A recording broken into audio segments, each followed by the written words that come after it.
What if I told you that the story of Noah's flood wasn't just about cleansing the earth of the Nephilim giants? What if there was something far more sinister, more heartbreaking hidden in the aftermath? Today, we're diving into one of the darkest secrets ever buried in ancient texts, a story so disturbing that it changes everything you thought you knew about divine justice. The Great Flood wasn't just the end of the giants. It was the beginning of an eternal punishment that would echo through the ages. We're talking about the women, the human wives who dared to love the forbiddens, who chose passion over purity, desire over devotion. These weren't ordinary women. They were the ones who caught the eyes of fallen angels, who became mothers to monsters, and who would face a fate worse than death itself. Archangel Michael, commander of heaven's armies, didn't just punish the rebellious angels. His wrath extended to their human wives, creating a prophecy so haunting that it would forever change how we understand ancient legends. This isn't just mythology, folks. This is a warning that echoes through time itself. Picture this. In the pristine halls of heaven, angels who had never known want, never felt desire, suddenly find themselves captivated by something they were never meant to experience. The pure, the obedient, the perfectly righteous servants of God, brought to their knees by the raw, authentic beauty of mortal women. It started as whispers in the celestial realm. "Have you seen them?" one would ask another. "The daughters of men. They're so different." Unlike the perfect, unchanging beauty of heaven, these earthly women possessed something that stirred feelings the angels didn't even have names for. Their laughter was music, their tears were poetry, their imperfections were somehow more beautiful than all of heaven's perfection combined. Genesis 6:2 captures this moment with chilling simplicity.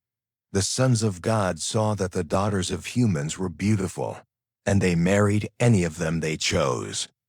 But those few words hide a cosmic catastrophe in the making. This wasn't just attraction. This was the breaking of the most sacred boundary between divine and mortal.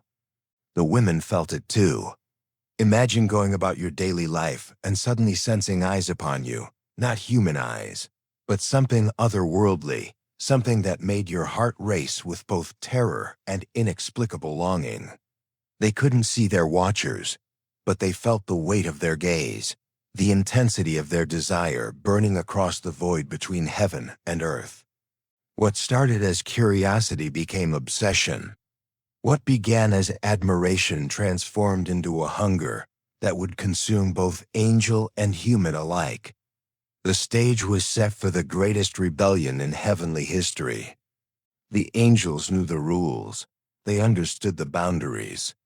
But desire, once awakened, is a force that even heaven's mightiest warriors couldn't resist. Led by Samjaza, a group of 200 angels made a pact so binding, so terrible, that none could back down once it was made. "We will all descend together," Samjaza declared, "so that none bears this sin alone." They swore an oath on Mount Hermon, binding themselves not just to rebellion, but to mutual destruction. It was a suicide pact wrapped in the promise of forbidden love. As they descended from their celestial home, the very air crackled with the violation of cosmic law.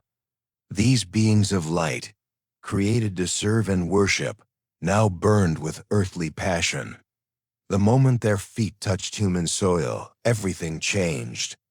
The barrier between heaven and earth didn't just crack, it shattered completely. The women they chose weren't random. Each angel was drawn to a specific mortal, as if destiny itself was playing a cruel joke. These women, who had lived ordinary lives just moments before, suddenly found themselves the objects of supernatural affection. Imagine the terror, the confusion, the overwhelming sense that your entire world had just turned upside down. But here's the thing about forbidden love. It's intoxicating precisely because it's forbidden. These women, despite their fear, found themselves drawn to these magnificent, terrible beings. The angels offered them knowledge, power, secrets that no human was meant to know. They offered them love that burned brighter than the sun and cut deeper than any earthly affection ever could. The unions that followed weren't just marriages. They were cosmic violations that would birth monsters and doom the world. 9 months later, the earth trembled with unnatural births.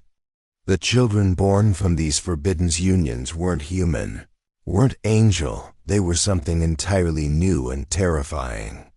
The Nephilim, giants whose very existence was an affront to the natural order.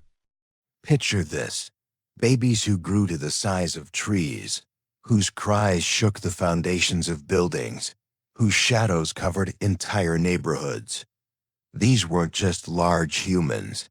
They were beings of immense power with the appetite and moral understanding of wild beasts. They inherited their father's supernatural strength, but none of their restraint, their mother's humanity but twisted into something monstrous. The mothers watched in horror as their beloved children became destroyers. Can you imagine the heartbreak? These women had sacrificed everything for love, had crossed every line for passion, only to give birth to creatures that would become the world's greatest nightmare. The Nephilim grew rapidly, their appetites growing with them. What started as unusual hunger for milk and meat escalated into something far more sinister. They began to devour not just animals, but humans. Their own mothers watched helplessly as their children became cannibals, murderers, the stuff of legends that would terrify humanity for generations. These giants didn't just eat human flesh. They craved it, preferred it above all other food. They turned brother against brother, nation against nation, creating a world so violent and chaotic that even the earth itself seemed to cry out in anguish. From the crystal halls of heaven, the archangels watched the world spiral into chaos. Michael, Gabriel, Uriel, and Raphael, heaven's greatest warriors, witnessed the complete corruption of God's creation. The earth that had once been called very good had become a hunting ground for monsters, a playground for the violent and depraved. The decision was unanimous. This couldn't continue. But this wasn't just about stopping the Nephilim. This was about divine justice on a scale that the world had never seen. Michael drew his sword first. "Enough," he declared, and with that word, heaven prepared for war. The sky itself became a battlefield as angelic armies clashed with the giants below. Lightning wasn't just weather, it was the flash of celestial swords. Thunder wasn't just sound, it was the battle cry of heaven's host. But even the archangels realized that conventional warfare wouldn't be enough. The Nephilim were too powerful, too numerous, and worst of all, they were still reproducing. Every day brought new giants, new horrors, new reasons why the entire world needed to be cleansed. God looked down at his creation and felt something that breaks the heart to imagine: divine regret. Genesis 6:6 tells us that the Lord regretted that he had made human beings on the earth, and his heart was deeply troubled. The God who had called creation very good now saw it as something that needed to be completely washed away. The decision was made: a flood so complete, so thorough, that it would reset the entire world. Every giant, every corrupted human, every trace of the rebellion would be drowned beneath the waters of divine judgment. But the flood was just the beginning of the real punishment. When the heavens opened, it wasn't just rain that fell. It was the concentrated wrath of God himself. For 40 days and 40 nights, water poured from above while the fountains of the great deep burst forth from below. The earth was being attacked by water from every possible direction. The Nephilim, for all their strength and size, found themselves powerless against the rising waters. These giants who had terrorized humanity, who had seemed invincible in their pride and power, discovered that there are forces in the universe even they couldn't fight. Imagine their final moments. Creatures who had never known fear, who had dominated every living thing, suddenly finding themselves struggling to breathe, struggling to survive, struggling against the very elements that their creator commanded. Their roars of defiance slowly turned to desperate gasps, their mighty strength proving useless against the simple, inexorable rise of water. But here's what's truly chilling. The human wives of the fallen angels survived. They found ways to escape the flood, perhaps through caves in high mountains, perhaps through divine intervention, perhaps through knowledge their angelic husbands had given them. The exact method doesn't matter. What matters is that they lived while everything they had helped create died around them. Can you imagine their thoughts as they watched the world end? As they saw their giant children drowning, their angel husbands bound and taken away for judgment? They were left alone, the sole surviving witnesses to the greatest catastrophe in human history, carrying the weight of knowing that their choices had helped bring it all about. The flood ended, the waters receded, the earth was clean. But justice wasn't finished. Michael and the other archangels had a special punishment reserved for the women who had been willing participants in heaven's greatest rebellion. These weren't innocent victims. They had made their choices with full knowledge of what they were doing. They had chosen passion over purity, forbidden love over obedience to the natural order.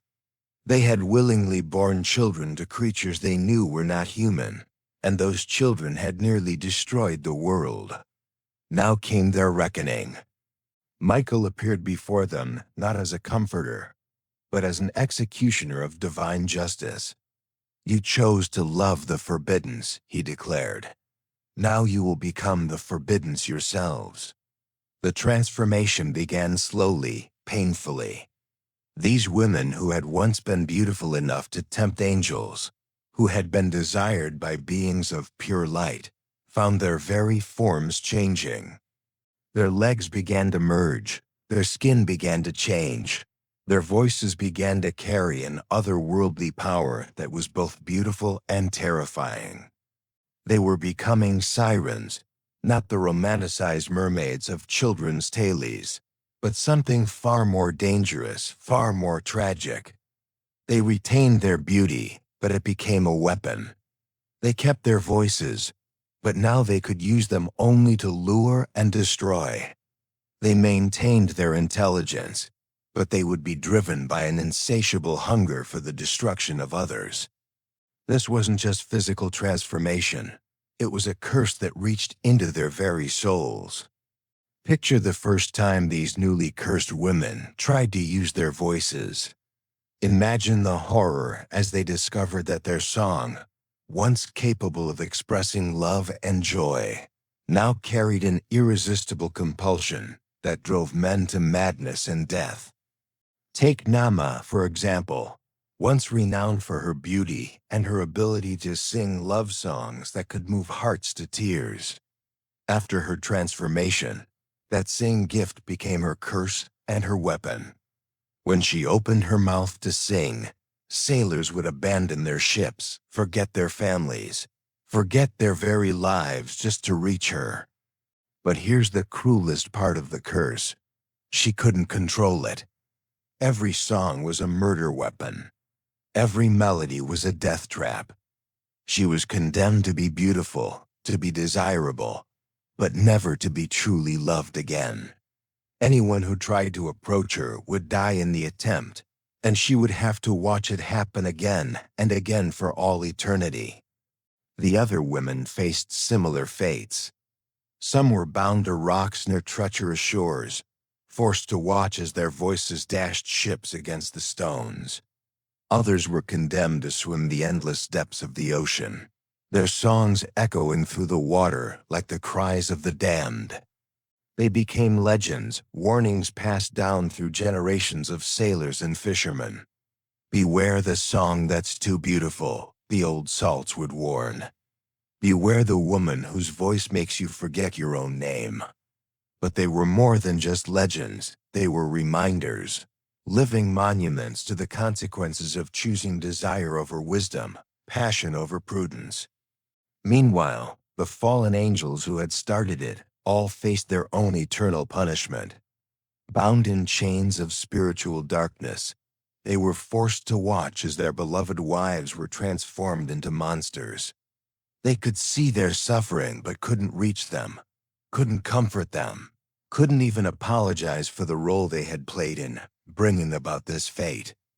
Imagine Sanjaz's anguish as he watched the woman he had loved enough to rebel against God become a creature of destruction.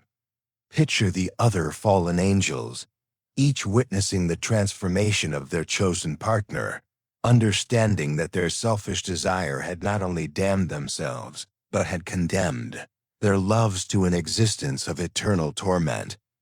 This was divine justice in its purest, most terrible form. The angels were punished with imprisonment and isolation, but the women, they were punished with consciousness. They had to live with what they had become, had to face the consequences of their choices every single day for the rest of eternity. The faithful angels, those who had resisted temptation, now served as guardians of the earth. They watched over the slowly recovering world, ensuring that the boundaries between heaven and earth were never again so catastrophically violated. They had learned from the fate of their brothers that some lines must never be crossed, no matter how strong the temptation. But they also watched the cursed women, these sirens of the sea, with something that might have been pity. After all, they had once been human, had once been capable of love and joy and all the simple pleasures of mortal life. Now they were neither fully human nor fully divine, trapped in a state of existence that was beautiful and terrible in equal measure. The sirens didn't fade into obscurity. They became the source of countless legends and stories that would echo through human culture for millennia. Every tale of a deadly beautiful woman, every story of a song that could drive men mad, every legend of mermaids who were more monster than maiden, they all traced back to these original cursed women. Sailors would return to port with wild stories of voices that had called to them from the waves, of women so beautiful that looking at them was like staring into the sun. Most of these sailors' crewmates had died trying to answer those calls, leaving only a handful of survivors to spread the warnings. The stories evolved over time. Some cultures painted the sirens as tragic figures to be pitied rather than feared. Others portrayed them as actively malevolent, taking joy in their deadly power. The truth was probably somewhere in between. They were victims of their own choices and of divine judgment, but their victimhood didn't make them any less dangerous. What remained constant across all cultures, all stories, was the central warning: be careful what you desire, because you might just get it in ways you never expected. The sirens served as eternal reminders that some boundaries exist for very good reasons, and that crossing them might seem like the path to happiness, but could lead to destruction beyond imagination. Even today, when we talk about someone having this siren song, something irresistibly attractive, but ultimately dangerous, we're unconsciously referencing this ancient story of divine punishment and eternal regret. So what can we learn from this dark tale of forbidden love and divine justice? It's more than just an ancient story. It's a warning that's as relevant today as it was thousands of years ago. The angels thought they could have what they wanted without consequences. The women thought they could love whom they chose without considering the cost. Both discovered that some rules exist not to limit us, but to protect us from dangers we can't even imagine. In our modern world, we're constantly told to follow our hearts, to pursue our desires, to break the rules if they stand in the way of what we want. But this ancient story asks us a harder question. What if some rules are there for our own protection? What if some boundaries shouldn't be crossed, no matter how much we want to cross them? The flood wasn't the end of the story. It was just the beginning of a much larger tale about choice, consequence, and the price of rebellion. The sirens still sing in the depths of the ocean, their voices carrying across the waves as a reminder that some choices echo through eternity. Next time you hear something calling to you, something that seems too good to be true, remember the women who loved angels and paid the ultimate price. Remember that sometimes the most beautiful song is the most dangerous one of all. And remember, in a world full of temptations that promise everything and deliver destruction, the greatest courage isn't in saying yes to what we want. Sometimes the greatest courage is in saying no.